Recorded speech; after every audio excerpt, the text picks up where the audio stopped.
ওম নমো ভগবতে বাসুদেবায়। শ্রীমদ্ভগবদ্ গীতা অষ্টাদশ অধ্যায় মোক্ষযোগ। আজ পর্ব 211। আগের দিন আমরা 54তম শ্লোক পর্যন্ত অনুধ্যান করেছি। আমরা দেখেছি সেখানে বলা হয়েছে যে ব্রহ্মভাব প্রাপ্ত হলে প্রসন্ন চিত্ত হয়ে সেই জ্যোতি নষ্ট বস্তুর জন্য শোক করেন না বা অপ্রাপ্ত বস্তু প্রাপ্তির আকাঙ্ক্ষাও করেন না। তিনি সর্বভূতে সমদর্শী হন এবং আমাদের পরাভক্তি লাভ করেন। সেটি এই 55তম শ্লোকে থেকে ভগবান বলছেন অর্জুনকে, ভক্তা মাম অভিজানাতি যাবান য চস্মি তত্তত তত মাং তত্তত জ্ঞাত্বা বিশতে তদনন্তরম। অর্থাৎ সেই জ্যোতি বা সাধক সেই পরাভক্তি দ্বারা আমি যে রূপ অর্থাৎ আমি কে, আমার পরিণাম ও স্বরূপ কি তা যথার্থ রূপে জানতে ও বুঝতে পারেন। এইভাবে আমাকে যথার্থ রূপে জেনে তিনি তদনন্তর আমাতে প্রবেশ করেন, অর্থাৎ আমার সচ্চিদানন্দ স্বরূপতা প্রাপ্ত হন। সর্বকর্মাণি অপি সদা কুর্বাণো মদ ব্যাপাশ্রয় মৎপ্রসাদাৎ অবাপ্নতি শাশ্বতং পদমব্যয়ম। আমাকে আশ্রয় করে অর্থাৎ আমার উপর সর্বতভাবে নির্ভরশীল হয়ে পূর্বোক্ত প্রকারের সর্বকর্ম অর্থাৎ আশ্রমোচিত নিত্য নৈমিত্তিক কর্মসকল করেও সেই ব্রহ্মভূত ভক্ত আমার প্রসাদে নিত্য সর্বোৎকৃষ্ট বৈষ্ণবপদরূপ অক্ষয় স্থান প্রাপ্ত হন। এই যে দুটি শ্লোক পাঠ হলো, বিশদভাবে আলোচনা করার আছে। এটি জানা আর তত্ত্বত জানা। এখানে তত্ত্বত জানার কথা বলা হয়েছে। মাং তত্ত্বত জ্ঞাত্তা, আমাকে তত্ত্বত জেনে।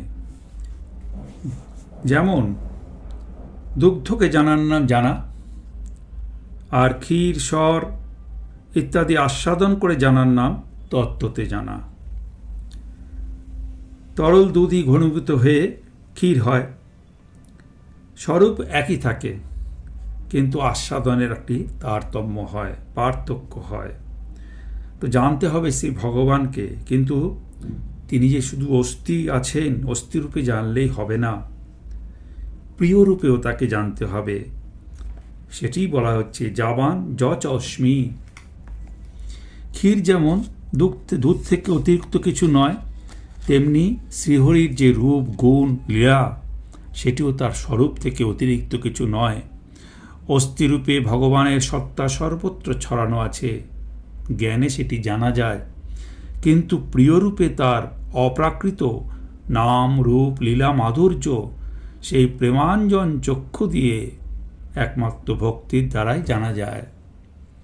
পুরুষোত্তম হচ্ছে আনন্দ স্বরূপ, কিন্তু স্বয়ং আনন্দ হলেও তিনি স্বরূপভূত আনন্দের আস্বাদক। এই আস্বাদন লীলায় তার অপ্রাকৃত রূপ গুণ লীলাদি প্রকটিত হয়।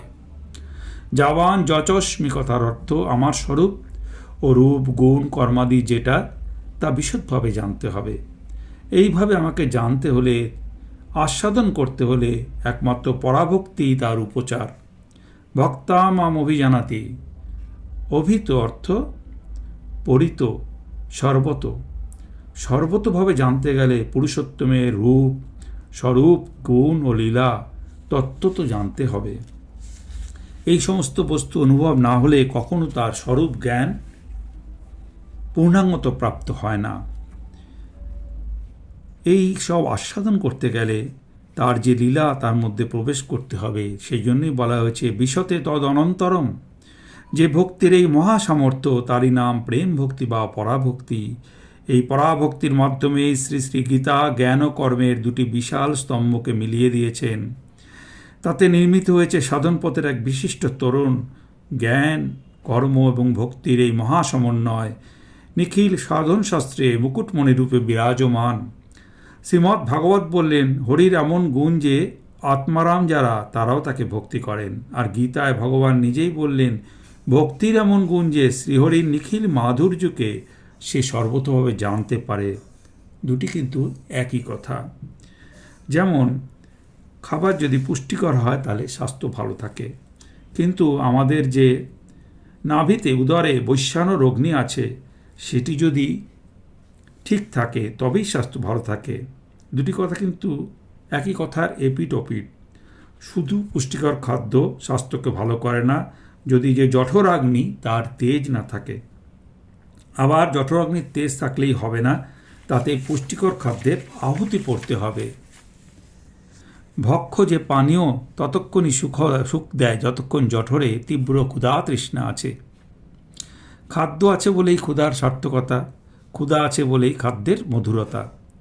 শ্রীহরি মাধুর্যমণ্ডিত বলেই ভক্তির সার্থকতা, ভক্তি আছে বলেই শ্রীহরির এত মধুরতা। একই কথা, দুটি দিক দিয়ে বলা। ভাগবতকার ভক্ত তাই বলছেন শ্রীহরির মহিমা, আর গীতার বক্তা স্বয়ং ভগবান নিজে, তাই তিনি বলছেন ভক্তির মহিমা। ভক্তি দ্বারা শ্রী ভগবানকে গভীরভাবে জানা যায়। তিনি বলেছেন ভক্তা মাম অভিজানাতি, ভক্তি দ্বারা তাকে গ্রহণ করা যায়। ভক্তা অহম একয়া গ্রাহ্য, একমাত্র অনন্য ভক্তি দ্বারা তাকে জানতে, দেখতে ও তার মধ্যে প্রবেশ করতে সমর্থ হয়। ভক্তা তু অনন্যায়া শক্য, এই সকল উক্তির মধ্যে একটা রহস্য আছে। যিনি কাহারও অধীন নন তিনি কিন্তু ভক্তির বশ। যাকে কোনো উপায়ে জানা যায় না, বোঝা যায় না, পাওয়া যায় না, একমাত্র ভক্তি দ্বারা তাকে পাওয়া যায়। তার কারণ কি? ভক্তি কি ভগবান থেকে বড় যে সে ভগবানকে পাইয়ে দিতে পারে, অধীন করে দিতে পারে ভগবানকে? একটি উদাহরণ দিয়ে বোঝানো হচ্ছে যে কোনো ব্যক্তির যে পা, সে দুটি পা তাকে বহন করে বেড়ায়, এতে কি পা তার থেকে বড় হয়ে যায়? পা তো দেহের একটি অঙ্গ, সে দেহকে বহন করে নিয়ে চলে, এটাই তার কাজ। সেরকম ভক্তি শ্রী ভগবানের যে আনন্দ শক্তি, তার একটি বৃত্তি। তার কার্য হল ভগবানকে বহন করে ভক্তিমান জনের হৃদয়ে এনে বন্দী করা। ভক্তি ত্রিগুণময় জগতের কোনো বস্তু নয়, ভক্তি গুণাতীত শ্রীহরির আনন্দ শক্তির একটি বিশিষ্ট বৃত্তি। গুণাতীত বলেই সেই ভক্তি অপরকে গুণাতীত ভূমিতে নিয়ে যেতে পারে। চতুর্দশ অধ্যায় ভগবান তাই বলেছেন মাঞ্চ যো অব্যভিচারেণ ভক্তি যোগেন সেবতে সগুণান সমতিতি এতান ব্রহ্মভূয়ায় কল্পতে।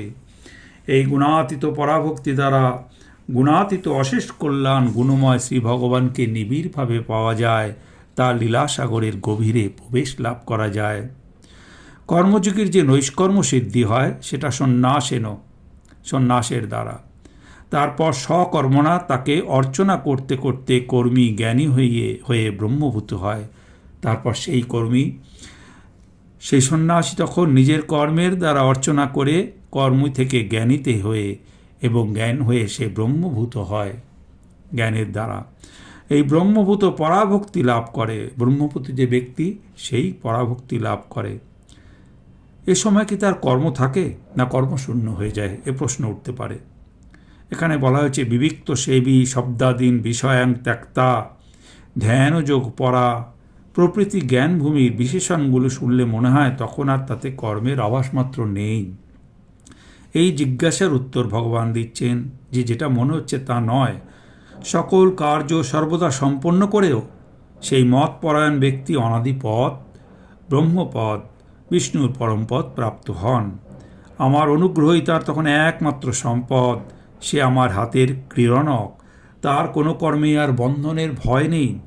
সে সম্পূর্ণ আমার হয়ে কর্ম করে, সব সময় কর্ম করছে, সর্বতোভাবে করছে। সেই অব্যয় শাশ্বত আমার পদপদ্ম সে লাভ করে।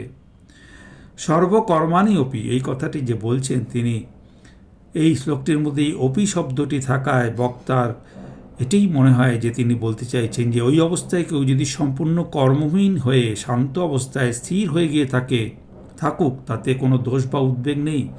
কিন্তু যখন কেউ কর্মের মধ্যে থেকে সতত কর্মে ডুবে থাকে, তারও কোনো ভয়ের কারণ নেই।